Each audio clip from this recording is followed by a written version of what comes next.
Bonsoir à tous, c'est Sully Perfecten, j'espère que vous allez bien. On se retrouve pour une double, voire peut-être une triple review d'abord de SmackDown, de 205 Live et donc peut-être de Talking Smack en fonction de ce qui se sera passé. S'il y a des choses à dire, on reviendra dessus dans cette review. Un programme, comme vous le voyez, très chargé, avec un SmackDown vraiment extraordinaire. On nous promet un énorme SmackDown pour ce dernier SmackDown de l'année. Les wild cards, comme on dit, comme ça a été annoncé, avec, je vous le rappelle, un super programme avec Becky Lynch contre Alexa Bliss, match revanche pour le titre féminin, un Fatal 4-Way Four Color Elimination Tag Team Match entre la Wyatt Family, donc les champions, les Usos, Slater et Rhino et American Alpha. Et dans le main event, un match à ne pas manquer, un triple threat match entre AJ Styles, Baron Corbin et Dolph Ziggler. Et bien entendu, ce qu'on nous annonce depuis un moment, le grand retour de John Cena après des mois d'absence. Le voici de retour. On sait déjà qu'il va ouvrir ce SmackDown, donc on va voir ce qu'il va nous annoncer. Beaucoup de spéculations maintenant, on ne sait pas, est-ce qu'il va vouloir s'en prendre au titre intercontinental du Miz, est-ce qu'il va tout de suite réclamer un match de championnat à AJ Styles, en tout cas dans l'hypothèse où AJ Styles conserve son titre à la fin de l'émission, ou annoncera-t-il tout simplement sa participation au Royal Rumble. Voilà, tout un tas de spéculations, tout un tas de possibilités avant que ce Raw ne démarre. Il y a beaucoup de rumeurs. On parle aussi de l'Undertaker. Va-t-il se montrer durant ce SmackDown, vu que c'est un SmackDown extraordinaire, le dernier de l'année? Peut-être qu'il va nous faire une petite surprise en s'invitant à la fin de ce SmackDown. Peut-être va-t-il lancer une feud avec John Cena, peut-être avec AJ Styles.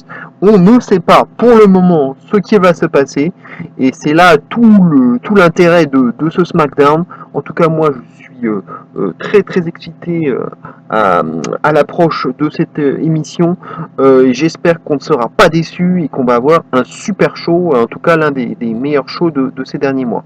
On va donc tout de suite voir ce qu'il s'est passé, mais avant cela, on va attendre un petit peu, on va retenir on va garder le suspense, on va d'abord faire une mini review de 205 Live. A tout de suite. Voilà, on se retrouve donc pour une review de 205 Live, pour commencer, avant d'attaquer le gros morceau SmackDown. Alors il y a quand même quelque chose à dire dans cet épisode. On commence d'abord avec un Cedric Alexander contre Tony Nese. On va voir donc si la storyline du triangle amoureux, qui est si gênante, va avancer un petit peu. Voilà, on a vu quand même des choses. Malheureusement, le combat a été un petit peu justement éclipsé par cette storyline. C'est dommage puisque Tony Nese est un très bon lutteur. Il est accompagné toujours de Drew Gulak, qui cette fois-ci était en tenue de ville, avec un costume un peu de manager. Voilà, c'est dommage parce que ce duo fonctionne pas mal, je trouve, en heel.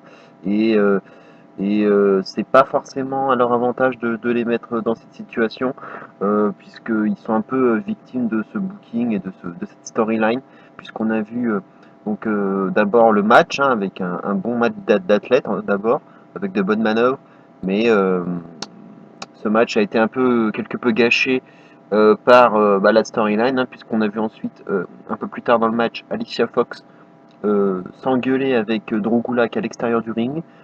Alicia Fox qui a volontairement laissé échapper sa chaussure et qui, en faisant tomber sa chaussure, finalement, Gulak dit à l'arbitre qu'il a été frappé par Fox avec sa chaussure, ce qui était bien sûr faux. L'arbitre, lui, se fait avoir et vire Alicia Fox du ring. Et c'est un peu le tournant du match, puisque Alexander est distrait par cette situation et Tony Nese en profite avec un superbe European Uppercut et l'emporte juste dans la foulée grâce à ce geste. Donc victoire de Tony Nese. Donc on voit ensuite un segment avec voilà, le segment toujours gênant avec Noam Dar qui retrouve à nouveau Alicia Fox en backstage, et il tente de l'embrasser en tendant une branche de houx, hein, comme le veut la tradition, hein, au-dessus d'eux, et, il se fait accueillir par Fox par une énorme gifle, hein, qui a bien claqué, mais malgré tout, Noam Dar, hein, qui est un peu maso, tente de remettre le couvert, et il se fait bien entendu à nouveau gifler fortement, et, euh, et il termine en disant Merry Christmas to me. Voilà, voilà, je ne peux pas en dire plus, hein, sur ce segment très gênant, et je ne sais vraiment pas vers quoi ils veulent aller. Euh, Moi, je dirais peut-être que progressivement on va voir le vent tourner, que malgré les apparences, Alicia Fox, d'une façon ou d'une autre, va petit à petit se rapprocher de Noam Dar et va lâcher Alexander et peut-être faire un e-turn, enfin quelque chose comme ça. Je ne vois pas sinon l'intérêt de faire ce triangle amoureux si ce n'est pas pour que Fox change de camp finalement. Je ne vois que ça comme scénario. Euh, mais c'est dommage quand même de voir ce genre de scénette, hein, de storyline dans la division Cruiserweight, hein. Je pense qu'on pouvait faire autre chose. Euh, et c'est dommage, parce que Drew Gulak et Tony Nese sont d'excellents lutteurs, et ça me gêne un peu de les voir mêlés à tout ça. Ensuite, alors on a vu une interview de Neville par Renee Young, hein, encore une belle prestation, une bonne promo heel de la part de Neville, hein, qui a vraiment bien changé de caractère et de personnalité. Et moi, j'aime beaucoup ce qu'il nous fait là, hein, depuis qu'il a fait son heel turn. En quelques mots, il dit que voilà, il a été victime de discrimination de la part des Américains, qu'ils ont été très cruels avec lui, mais que du coup, il se sert de cette cruauté comme d'une motivation pour être le meilleur. Et il parle après de Rich One, il répète que, donc il dit d'abord que, voilà, qu'il est le roi des cruiserweight, et il répète, donc il parle du coup de Rich One, il dit que Rich One du temps du Japon, hein, puisque voilà, je vous l'avais dit la dernière fois, il avait parlé de son passé japonais, voilà, je trouvais ça un peu bizarre qu'il en parle, puisque personne n'était au courant, si ce n'est les vrais fans, mais il n'y en a vraiment pas beaucoup qui le savaient. Et il en a reparlé, il dit que Rich One du temps où les deux étaient au Japon était un peu son petit protégé, qui lui faisait la cuisine, la lessive, et qui lui frottait même le dos, et que Swan, à l'époque, le considérait comme son idole, et il continue en disant que Swan, voilà, il le trouve quand même malgré tout compétent, et qu'il est le meilleur que cette division a à offrir, mais que voilà, la réalité est qu'il n'est juste pas de son niveau, quoi, pas de niveau de Neville. Et que il dit qu'il a l'habitude aussi d'affronter des mecs bien plus lourds, bien plus forts, bien plus que lui, et que voilà, bah, cette division cruiserweight pour lui, ce sera juste du gâteau. Et René Yang, hein, qui a pas compris la fin, hein, euh, on reste un peu sur le fait qu'il soit moqué pour son accent, etc. René Yang, donc, qui en rajoute une couche et qui dit elle a pas trop bien compris la dernière partie. Je pense que voilà, elle faisait référence à la fin où Neville parle doddle qui veut dire qui est une expression, enfin un mot typiquement britannique qui veut dire ben justement que c'est du gâteau. Sauf que voilà, aux États-Unis, on a plutôt tendance à utiliser l'expression cakewalk pour dire que c'est du gâteau. Et je pense que c'était ça qu'elle ne comprenait pas, en tout cas dans la storyline, enfin en tout cas dans l'interview. Et, et évidemment, ça vexe Neville qui interrompt l'interview et qui dit que l'interview est terminée, et il finit en se cassant. Voilà, c'était une belle petite interview de Hill de la part de Neville. On enchaîne ensuite avec un match entre Mustafa Ali, qui arrive d'ailleurs sous une bonne pop, hein, puisque il vient de Chicago, et que voilà, on était encore à Chicago, euh, même si voilà, Mustafa Ali c'est pas forcément un face, hein, à la base. Enfin, en tout cas depuis le début, j'ai pas l'impression que ce soit vraiment un face, mais là, bon, chez lui, c'était plutôt l'inverse. Et il affronte un petit nouveau, quelqu'un qu'on n'avait jamais vu encore, et qui s'appelle John Yournett. Euh, et on dit, en tout cas Mauro Ranallo précise qu'il a combattu à Puerto Rico, au Mexique et au Japon. Donc il a bourlingué. J'ai fait un peu de recherche sur lui. Effectivement, il est même originaire de Puerto Rico. Il a plutôt une bonne shape et un look sympa. Alors après, je voudrais que vous regardiez le match, mais je ne sais pas ce que vous en avez pensé, mais assez tôt dans le match, j'ai eu en tout cas l'impression que Yonet s'est claqué, puisque je l'ai vu un peu, voilà, un peu raide sur ses jambes. Euh, il avait du mal à vraiment courir et il a quand même réussi quelques prises, quelques manœuvres, mais j'ai senti qu'il pouvait vraiment plus rien faire. Et d'ailleurs, on a vu un petit peu plus tard l'arbitre voir s'il continuait le match. Euh, en fait, juste après, Mustafa Ali prend l'avantage, place son adversaire et il le termine avec un superbe inverted 450 splash de la troisième corde. Donc le match a été, je pense, enfin ça c'est mon avis, je pense que le match a été écourté exprès à cause de cette blessure qui n'était donc pas prévue. C'est dommage. Mais regardez le match et dites-moi ce que vous en avez pensé. Mais j'ai vraiment eu l'impression que en début de match, John Newland s'est claqué. Euh, et on a fini ensuite avec une petite promo de la part de d'Ali, une promo de face pour dire voilà, euh, qu'il était content d'être ici voilà qu'il faudra compter sur lui, etc. Euh, Ensuite, on passe donc au combat qui avait été annoncé dès Monday Night Raw euh, entre, entre Jack Gallagher et Aria Daivari dans un Gentleman's Duel, un duel qui avait été lancé par Gallagher, qui s'était conclu par une petite gifle avec son gant de la part de Gallagher.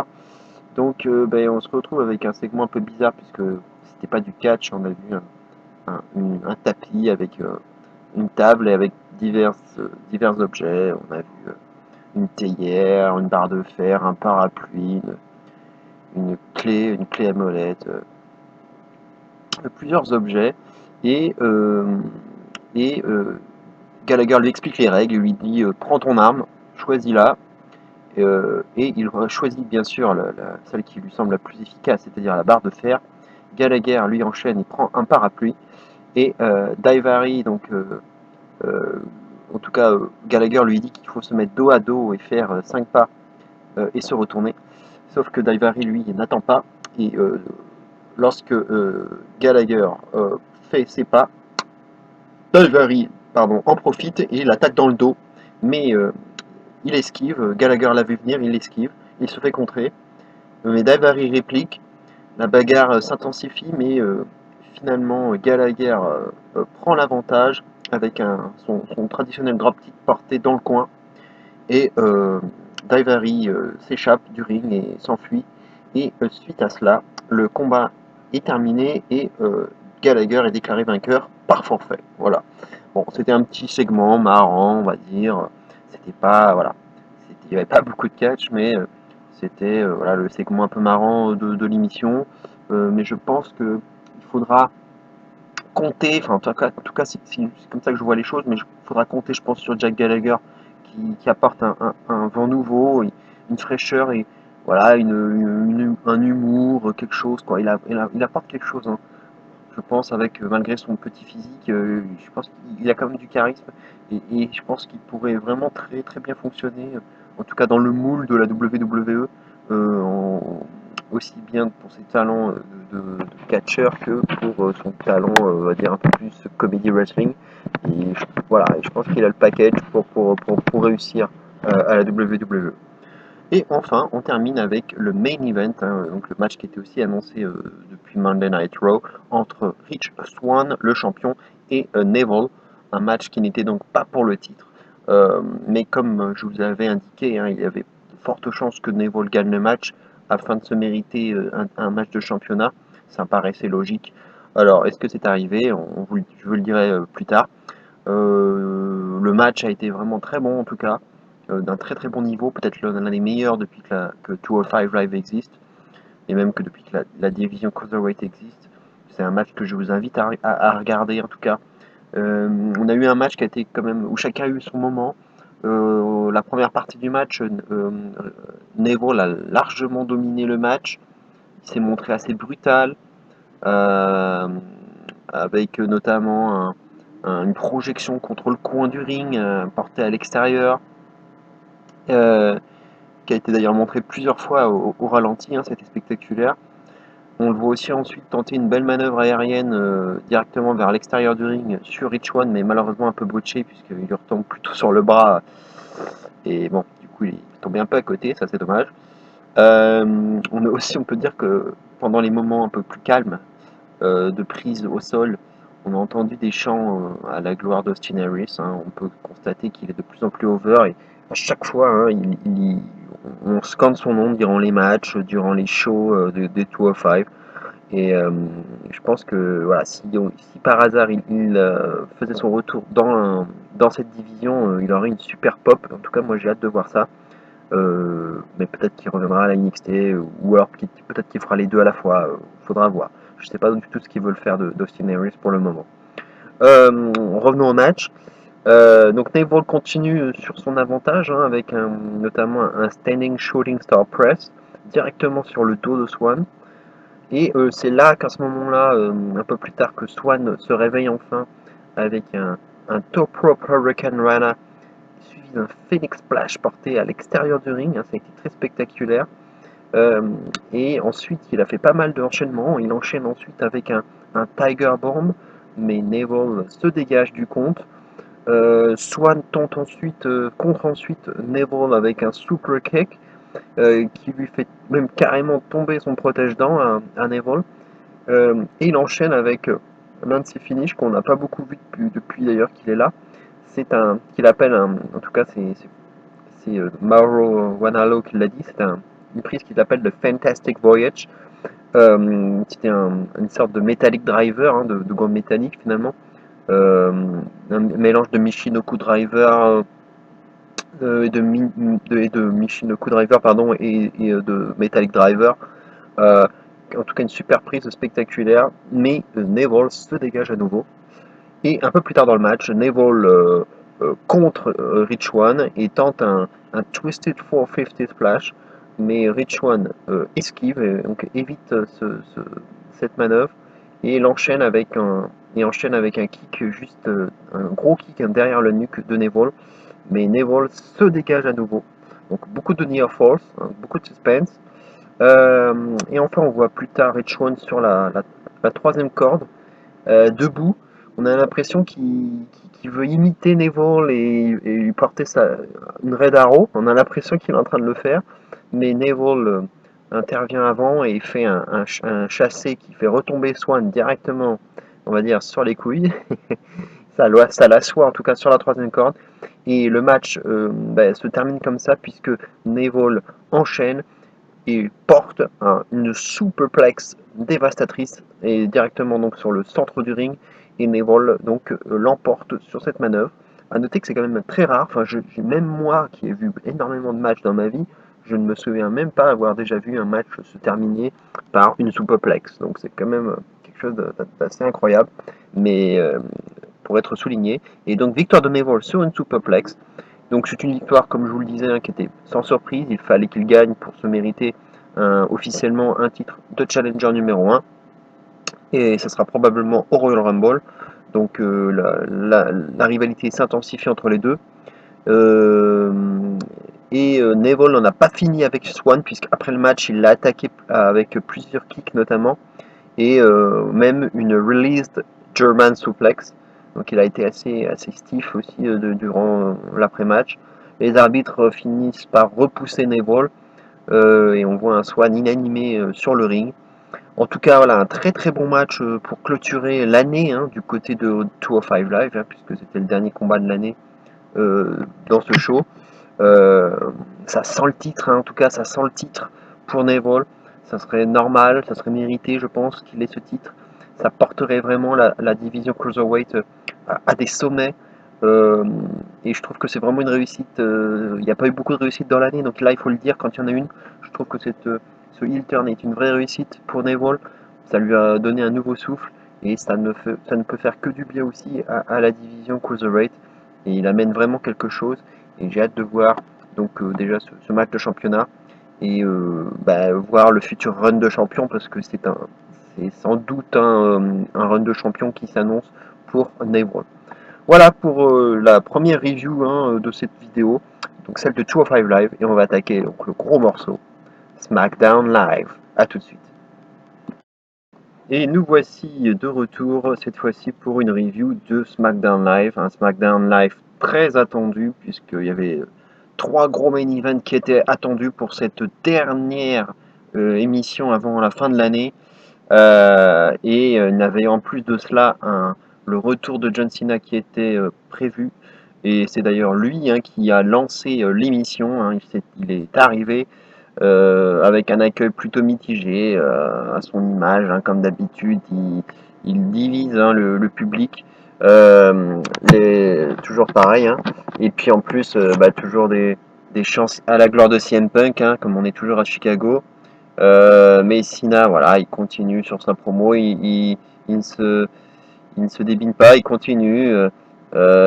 Il dit que Chicago est la ville des champions et que du coup il en profite pour redonner le programme des matchs de championnat qu'il va y avoir. Donc il parle notamment du main event, il parle de Corbin, de Ziggler, et ensuite il parle de Styles. Il dit qu'il y a quelques fans de Styles visiblement dans la salle et qu'on peut même ajouter lui-même, John Cena peut s'ajouter lui-même à cette liste de fans puisque il a montré en 2016 ce qu'il pouvait faire, voilà ce qu'il dit de lui-même. Et du coup il se dit, il pose la question au public, il dit du coup qu'est-ce que je fais là moi? Qu'est-ce que je fais là? Et c'est à ce moment-là que le public qui suit un peu comme nous, comme les fans, comme nous les fans, l'actualité, et ils savent, ils connaissent les rumeurs, et bien entendu, à ce moment-là, le public a scandé le nom de l'Undertaker, puisqu'on parle bien sûr beaucoup de l'Undertaker pour affronter John Cena à WrestleMania. C'est quelque chose qui est beaucoup revenu depuis pas mal de temps, même l'année dernière déjà, c'était quelque chose qui revenait. En tout cas pour 2016, pour le WrestleMania de 2016, on pensait que ça allait se faire. Ça a été abandonné finalement. Voilà, il dit que ensuite, une fois que le public s'est un peu plus calmé sur le Taker, il dit qu'il y a eu beaucoup de spéculations sur son avenir, mais que voilà, il y a des gens qui veulent décider de son avenir à sa place et qu'il y en a un peu marre. Il reconnaît que 2016 n'était pas une très bonne année pour Super Cena, car voilà, on l'a dit que beaucoup de gens ont dit qu'il était fini, que c'était juste un part-timer, mais il dit qu'il répond à cela en disant qu'il n'est pas fini, qu'il ne s'en va pas, qu'il ne lâche rien, et que et là il dit carrément qu'il en a marre de la New Era, donc de tous ces jeunes loups qui arrivent. Il en a marre et que c'est carrément l'ère du My Time is Now era, c'est-à-dire l'ère de mon heure c'est maintenant. Donc c'est sa catchphrase habituelle, mais voilà, il dit qu'il est là, qu'il est présent, que c'est toujours son ère. Et, euh, et comme d'habitude, il nous fait son discours habituel en nous disant qu'il dit qu'il se relève toujours après une défaite, qu'il se bat et qu'il botte des fesses. Voilà comment il fait lorsqu'il perd. Il faisait référence à AJ Styles, notamment à ses dernières défaites. Et à ce moment-là, qu'est-ce qu'il fait? Il annonce qu'il va prendre le champion pour son titre, quel qu'il soit, après le main event, et qu'il l'affrontera donc au Royal Rumble. Et pourquoi? Tout simplement, voilà, parce que c'est John Cena, tout simplement, et que ceux qui pensent qu'il ne peut pas faire cela, eh bien, il vient juste de le faire. Et je l'avais annoncé, voilà, je vous l'avais dit, que John Cena prendrait part au titre, c'est ce que j'avais dit. Pour moi, le Taker, c'était pas impossible, mais moi je le voyais plus éventuellement pour WrestleMania, mais je ne voyais pas tout de suite John Cena dire je veux le Taker, quoi. Euh, À la limite, il pouvait peut-être annoncer sa participation au Rumble. Bon, voilà. Mais moi, je le voyais, étant donné qu'on n'avait pas de face en ce moment pour affronter Styles, en tout cas dans l'hypothèse où Styles resterait champion à l'issue du show, je voyais que lui, John Cena, comme face pour l'affronter. Donc ça me paraissait logique, et puis faut pas oublier qu'il a perdu quand même à chaque fois contre Styles, même à 3 reprises. Donc il a, je pense, envie de prendre sa revanche et puis surtout de prendre ce fameux 16e titre qui lui manque. Et ce record-là, en tout cas pour égaler Ric Flair et ses 16 titres, c'est quelque chose qui lui trottait dans la tête et c'est bien ce qu'il a annoncé. Il veut ce 16e titre, mais voilà, et surtout reprendre donc, le titre à Styles si c'est lui qui sera le champion à l'issue du show. Mais voilà, ça peut être effectivement contestable de la part de John Cena. Hein. Je pense que tous ces haters ne seront pas être très contents puisque voilà, le gars il revient d'absence, il revient d'une longue absence et le gars il arrive comme ça et puis il s'auto-proclame en quelque sorte challenger numéro 1 alors qu'il n'a rien fait. Il n'a pas fait de combat pour ça, il ne se l'est pas mérité, aucun booking particulier. Lui c'est j'arrive et hop, je suis challenger numéro 1 et que ça vous plaise ou non, et voilà, je vous fais des doigts. Voilà ce qu'il fait en gros lorsqu'il fait cette promo. Euh, alors voilà, c'est très contestable. Moi, et même vis-à-vis des jeunes, bon, je trouve que c'est pas vraiment une très bonne chose. Moi, je trouvais que c'était mieux de le voir en part-timer, euh, commencer de plus en plus à s'absenter, qui s'occupe de ses films, de ses tournages de télé-réalité, et qui reviennent pour faire quelques matchs de temps en temps, et pour porter porter, en tout cas pour mettre en lumière les jeunes. Voilà, pour moi c'était ça qu'il devait faire. Mais ça de juger directement un titre de championnat, un match de championnat, pardon, voilà, je trouve ça un peu contestable. Bref, on passe à la suite. On passe directement à l'un des gros main events, à l'un des gros matchs de la soirée, puisqu'il s'agit du Four Corners Elimination Tag Team Match, donc le match de championnat pour désigner le futur champion tag team, les futurs champions tag team. Donc on rappelle les participants, il y a bien sûr les champions, la Wyatt Family, il y a les Usos, il y a Slater et Rhino, et il y a American Alpha. Donc les quatre sont là en même temps, euh, et, c'est un match à élimination, donc il suffit qu'un membre d'une équipe soit éliminé pour que toute l'équipe entière soit éliminée.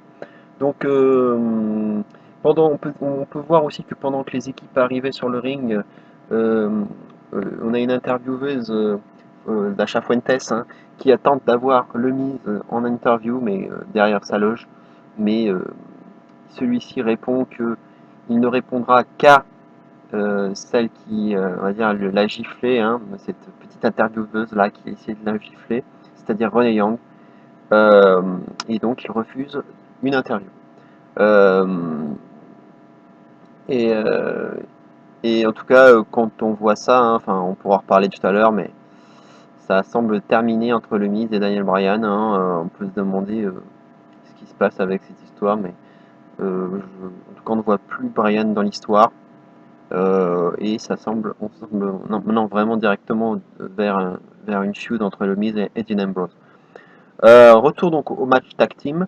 Malheureusement, voilà, très rapidement, on voit le pauvre Heath Slater qui botche un saut de la troisième corde et beaucoup trop court. Et du coup, il se fait contrer par Jimmy Uso avec un super kick. Et déjà une première élimination dans ce match, puisque Jimmy Uso l'emporte directement suite à ce botch. Slater et Rhino sont donc les premiers éliminés du match. On voit ensuite les American Alpha et les Usos, hein, les uns contre les autres pendant un bon moment du match, avec une bonne alchimie, j'ai trouvé, entre les deux équipes. Et au final, on voit Chad Gable contre Jey Uso, et Jey Uso se fait surprendre par une sorte de petit paquet là, bien, bien, on va dire bien pressé, bien mise, hein, bien bloqué par Chad Gable. Et victoire donc de Gable, et les Usos sont à leur tour éliminés du match. Les Usos le prennent mal et d'ailleurs s'en prennent directement au American Alpha avec une petite attaque à l'extérieur. Et on se retrouve donc comme prévu, je dirais, logiquement, avec une finale entre la Wyatt Family et American Alpha. Et il est aussi intéressant de noter que la Wyatt Family n'était toujours pas intervenue depuis le début, on ne les avait pas encore vus sur le ring, donc on ne les voit que lorsque c'est la finale. Et c'est Harper et Orton qui combattent ce soir-là, puisque Bray Wyatt est à l'extérieur. Donc c'est la Freebirds Rule qui est respectée, et Wyatt donc ne combattra pas dans ce match. On voit un très bon travail d'équipe d'abord de la part de la Wyatt Family. On voit un Harper à nouveau très solide qui continue de m'impressionner de match en match. Voilà, moi je suis toujours stupéfait par les capacités de ce gars avec la morphologie qu'il a et d'arriver à faire des manœuvres de high flyer. C'est vraiment incroyable de l'avoir. Et moi j'espère qu'on continuera à le mettre en avant comme ça. Ensuite, un peu plus tard, on voit Jason Jordan avoir ce qu'on appelle le hot tag. Et donc il va être un peu tout fou là, il va s'en prendre à tout le monde, à toute la Wyatt Family. On voit ensuite Chad Gable qui enchaîne avec un cannonball directement à l'extérieur du ring sur Harper. Orton se la joue old school avec un DDT de la deuxième corde porté sur Jason Jordan. Et c'est là que a lieu, on va dire, le fait du match avec une mésentente entre Orton et Harper, puisque Orton est sur la troisième corde avec, je crois, Gable, et on voit Harper qui arrive sur le côté et, Orton qui fait tomber Harper, alors que voilà, donc Orton était sur la deuxième corde.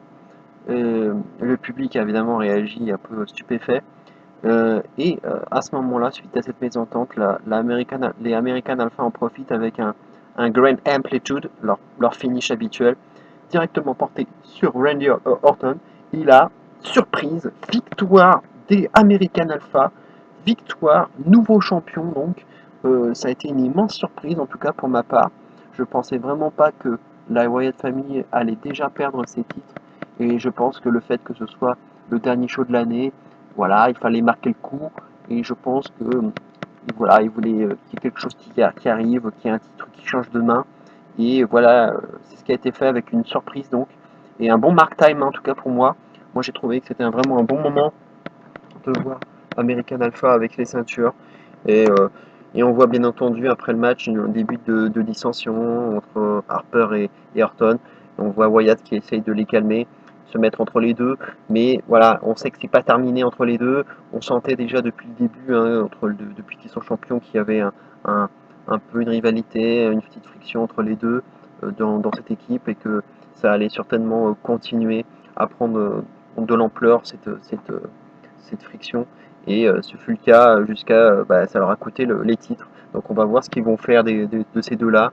Euh, Peut-être un combat entre les deux, peut-être que Orton va à nouveau sortir de la Wyatt Family, que c'était peut-être qu'une infiltration, comme je le pense initialement, que cette alliance finalement ne durera pas. On verra bien ce qui se passera en 2017. Ensuite, donc, on voit une interview donc, de Dolph Ziggler en coulisses par Renee Young, qui nous fait une petite promo, voilà, habituelle, une promo d'underdog, de mec qui va jouer à fond toutes les opportunités qu'il peut avoir, et que ça tombe bien puisque c'est la soirée des wildcards, c'est la soirée des wildcards ce soir, donc c'est la dernière semaine, c'est la semaine dernière que il a pris un gros risque en mettant son opportunité pour le titre qui était en jeu. Il avait mis son opportunité pour être champion face à Corbin. Et il dit que Corbin voulait un combat. Il l'a eu, même si ce n'était pas la meilleure décision qu'il ait prise dans sa vie, c'est ce qu'il a reconnu lui-même. Et que toute sa vie, il a vu des opportunités lui glisser entre les doigts. Et, voilà, il affronte donc Corbin et Styles dans le main event.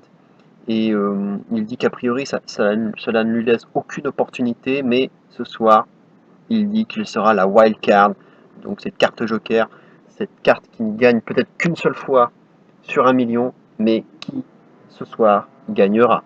Voilà comment Ziggler termine sa promo, qui était une bonne promo d'ailleurs, entre parenthèses.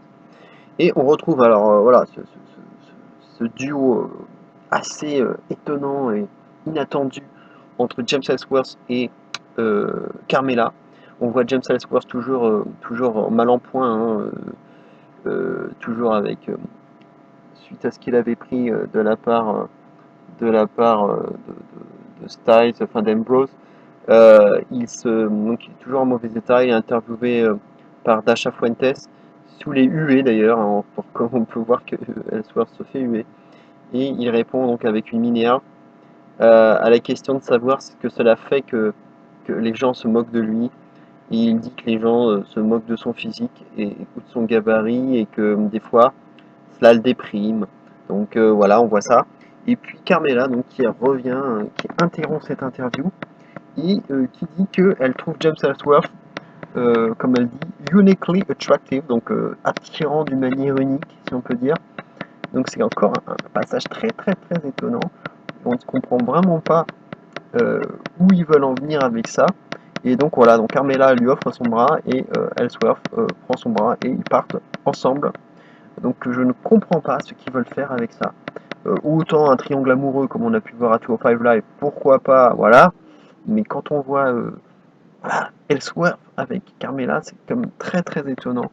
On ne pensait vraiment pas voir ces deux-là ensemble, en tout cas dans une storyline, et je ne vois vraiment pas vers où ils veulent en venir avec ça. On passe au deuxième gros morceau de la soirée, à savoir le match de championnat féminin entre Carmella et Alexa, pardon, pas Carmella, excusez-moi, entre Alexa Bliss et Becky Lynch. Donc Alexa Bliss, la championne. Voilà, j'ai trouvé que c'était un match assez rapide, avec pas mal de tentatives de tomber, beaucoup d'esquives, beaucoup de contres. Euh, alors, il y a un moment qui, je pense vraiment, voilà, globalement, ce match, il est quand même assez brouillon. Il y a eu des botches, faut le reconnaître, il y a eu quelques botches. Ça a été assez brouillon et il y a eu un moment, je pense, qui a été complètement raté. C'est quand on va, à un moment donné, les deux à l'extérieur du ring, l'arbitre compte et les deux restent un moment, vraiment un long moment sur le ring. On arrive progressivement au compte de 10 et l'arbitre ne sort pas, disons, ne déclare pas le match terminé par décompte à l'extérieur. Le match continue et on voit Bliss finalement remonter sur le ring et Becky balancer contre les escaliers et qui reste à terre. Et c'est là que la pub arrive. Donc on va dire elle arrive au mauvais moment puisque voilà, on était en fin de compte. Mais je crois qu'il y a eu une erreur je pense de l'arbitre. Enfin, il s'est passé quelque chose qui fait que du coup le match aurait dû se terminer par des comptes à l'extérieur lorsqu'on voit la durée hein, pendant laquelle les deux étaient à l'extérieur. Et finalement le match a continué et voilà, il y a eu un petit raté, mais bon, il n'y en a pas eu qu'un seul hein, durant ce match. Donc après la pub, on voit le match se poursuivre et malgré tout, hein, que ce soit normalement pour moi, c'était déjà pour moi terminé, mais bon. Donc voilà, beaucoup de botch, jusqu'à ce que voilà, une surprise arrive, une luchadora arrive, donc avec la même tenue que celle qu'avait arborée Becky Lynch la semaine dernière, lorsqu'elle avait affronté Alexa Bliss hein, pour se mériter un match de championnat. Donc une nouvelle luchadora arrive par surprise pour distraire Becky Lynch. Le match malgré tout arrive à continuer.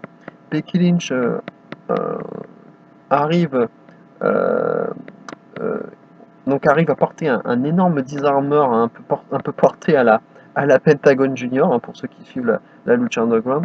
Elle porte un énorme disarmer là, sur Alexa Bliss et on voit un peu plus tard un moment étonnant où Alexa Bliss arrive à montrer à l'arbitre qu'elle a le bras disloqué. Elle arrive à faire ça, je ne sais pas comment elle arrive à faire ça, mais elle arrive à complètement tendre son bras de façon à faire celle qui a le bras disloqué.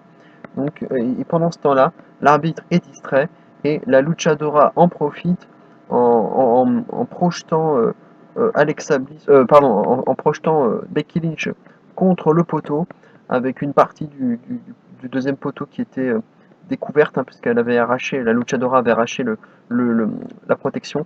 Mais bon, j'ai vu qu'apparemment c'était plus le poteau extérieur contre lequel Becky Lynch avait été projetée, plus que contre le deuxième poteau avec cette protection retirée. Mais bon, quoi qu'il en soit, ça a distrait l'arbitre et Bliss en a profité avec un DDT et remporte le match grâce à cela. Et donc Alexa Bliss, sans trop de surprise, on va dire, conserve son titre. Euh, pour moi, c'était le seul titre qui pouvait éventuellement changer de main, hein. C'était le seul doute que j'avais, euh, plus que pour les titres par équipe. Et bon, finalement, donc Bliss a conservé le titre. Et alors maintenant, il y a un mystère sur cette luchadora. L'intervieweuse a demandé qui c'était, elle a un peu plaisanté en disant que c'était peut-être Sasha Banks. L'autre lui dit non, arrêtez, elle est beaucoup plus forte que ça, enfin plus grande. Et lui dit oh, bah, c'est peut-être Nia Jax, hein. Et elle est repartie. Donc on nous, on nous a pas dit qui c'était, mais voilà, tout de suite, hein, des réseaux sociaux ont proposé des choses. Et alors, il y en a qui ont parlé de Mickey James, mais pour moi, physiquement, ça ne colle pas. Pour moi, les deux principales suspects, si on peut dire, ce serait Tamina et Diona Purrazzo, celle de la lutteuse de la NXT. Parce que lorsqu'on on les regarde, toutes les deux, elles ont un peu la pommade, les yeux noirs.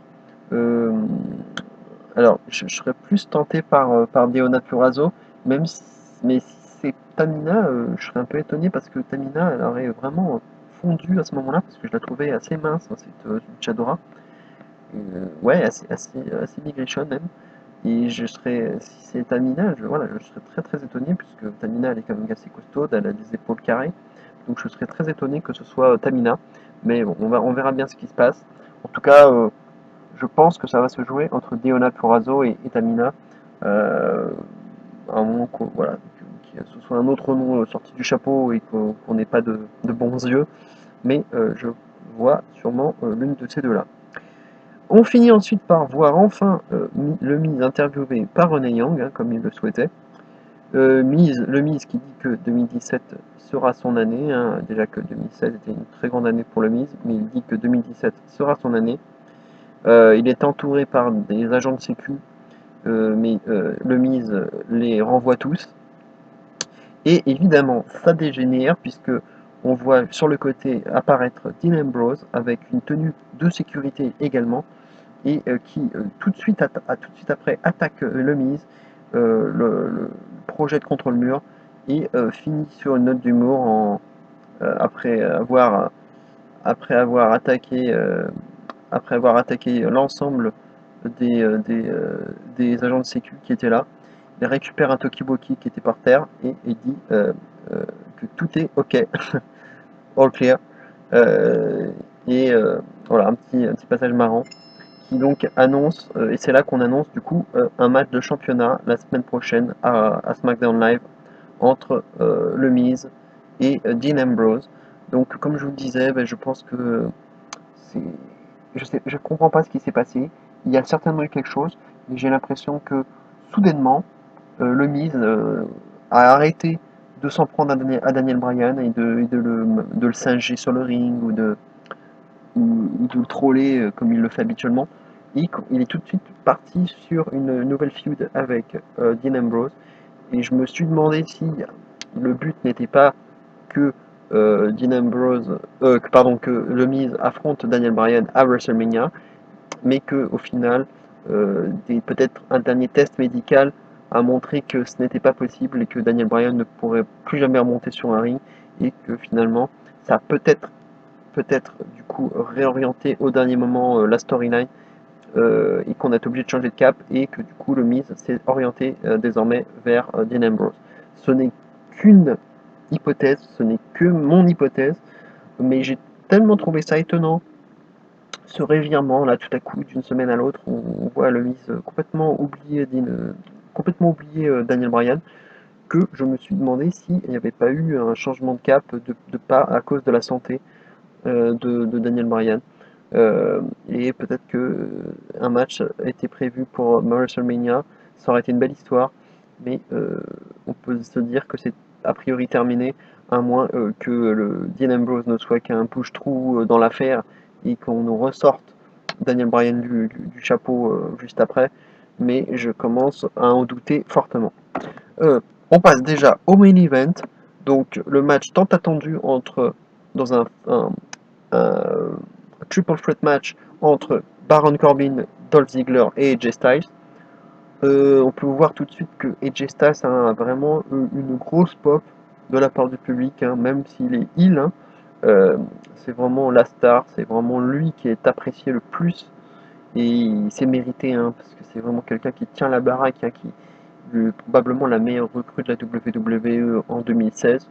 Euh, alors en ce qui concerne le match, donc on voit un Corbin, hein, qui s'impose un peu dans le match, hein, comme l'homme fort, l'homme à abattre du match.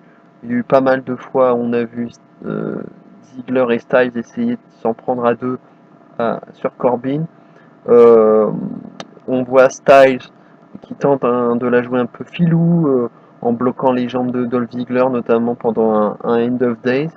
Il évite ensuite une corde à linge de Corbin et du coup Styles esquive et c'est Dolph Ziggler qui prend tout. Euh, Ensuite on a de l'action à l'extérieur du ring. On voit Baron Corbin qui en a marre et qui vide la table des commentateurs. Mais il se fait contrer à deux reprises. D'abord euh, par un Phenomenal Forearm de Styles, suivi juste après d'un super kick de Ziggler. Donc, Corbin est allongé sur la table. Et là, on a vraiment un beau spot, hein, un des meilleurs spots du match, où on voit AJ Styles et Dolph Ziggler qui plongent en même temps sur Corbin qui était allongé sur la table, avec un combo coup de coude de Ziggler et double leg drop d'AJ Styles. La table s'écroule. Un super moment, c'était magnifique à voir. Le ralenti aussi était très beau à voir. Donc on voit à ce moment-là Corbin complètement inanimé au sol.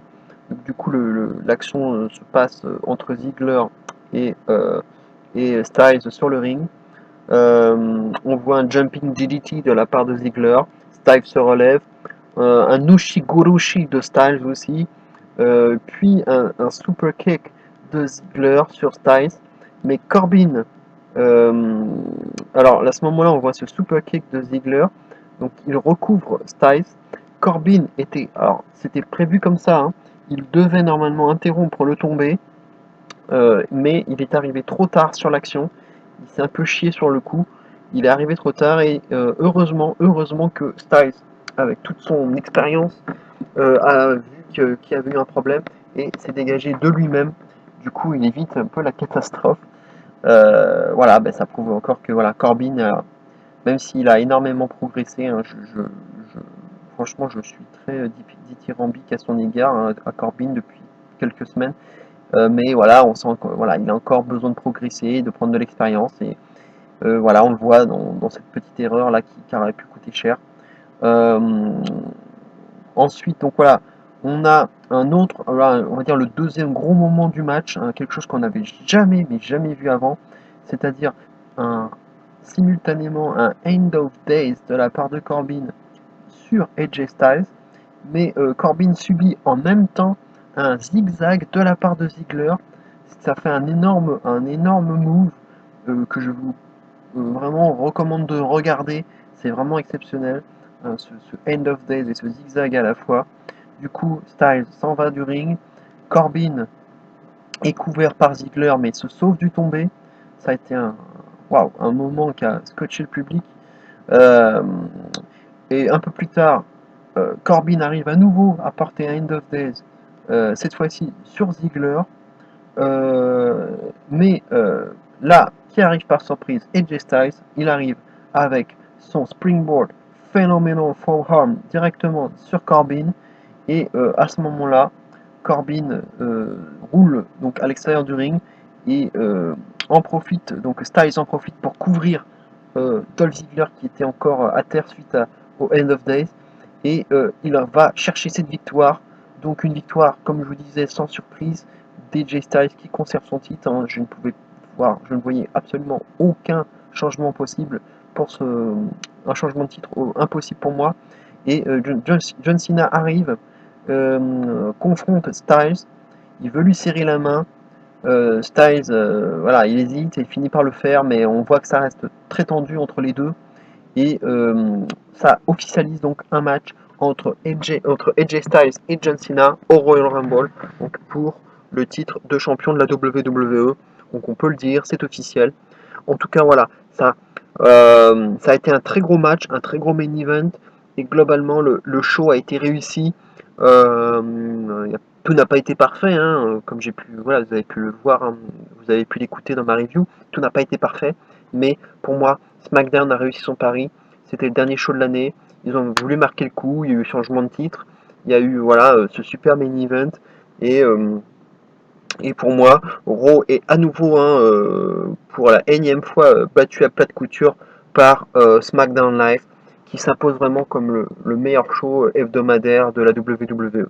En tout cas, voilà, ça a été une très belle fin d'année avec ce show et j'ai pris beaucoup de plaisir en tout cas durant ce show.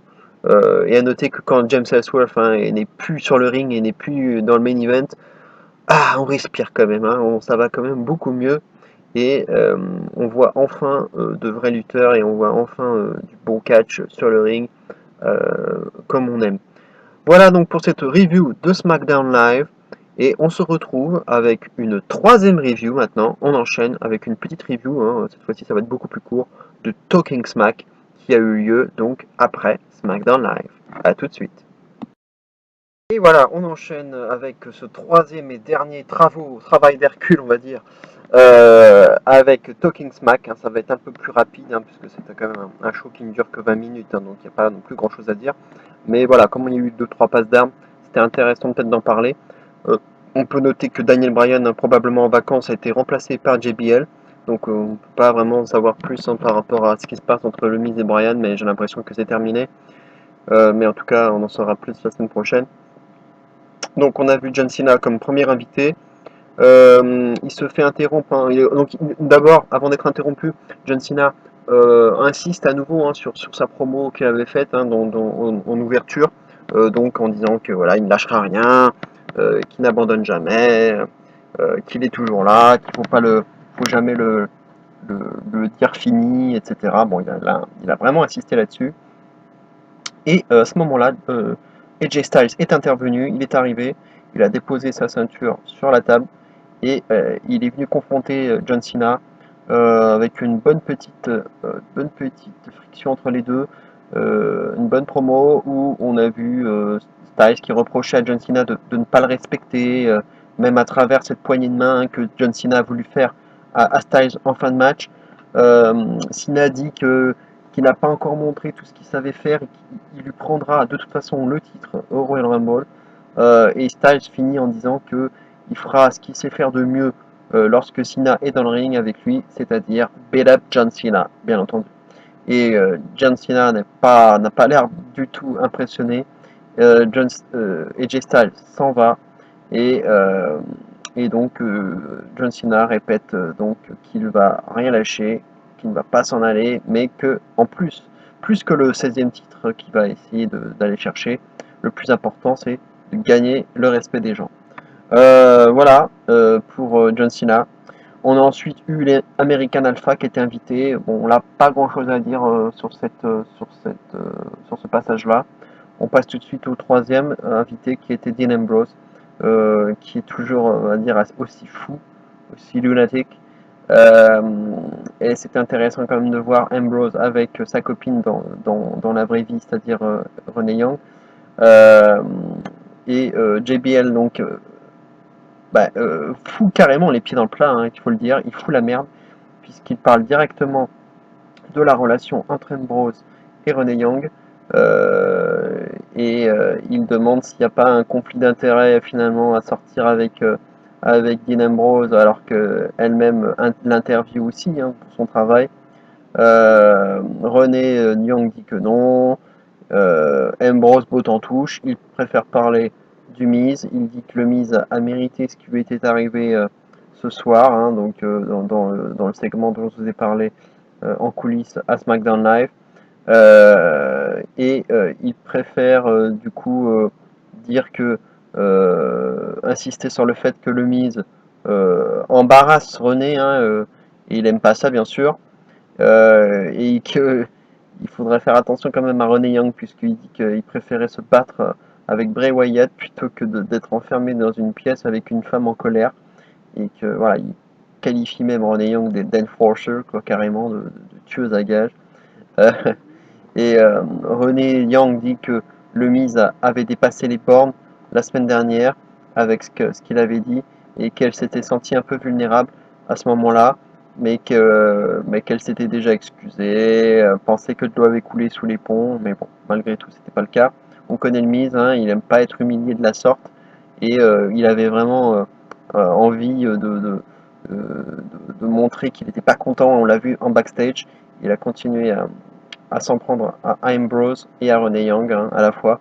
Donc on est vraiment parti sur une nouvelle storyline entre le Miz et Ambrose. Et comme je vous disais, on va voir ce qui va se passer si Daniel Bryan et si c'est terminé entre le Bryan et le Miz. Même si je suis très surpris de ce revirement de situation, on va voir ce qui va se passer. Voilà, ça a été court. Il n'y a pas grand chose à dire de plus, hein, c'est très court, Talking Smack. Mais ça a été intéressant, notamment, voilà, si je vous conseille de regarder essentiellement le passage entre John Cena et AJ Styles, hein, puisque ça permet déjà de commencer à vendre le match du Royal Rumble dans un mois. Ça a été une bonne petite mise en bouche et ça ne dure pas longtemps. Je vous conseille d'aller trouver ça sur internet. Voilà ce qu'on pouvait dire au sujet de Talking Smack. Voilà, c'est terminé pour cette triple review, hein, ça aura été long. Je pense que là la vidéo fait pas loin d'1 heure. J'espère que vous allez quand même prendre le temps de l'écouter. Voilà, parce que je me suis quand même un peu donné du mal pour la faire. Je me suis couché tard, j'ai tout suivi.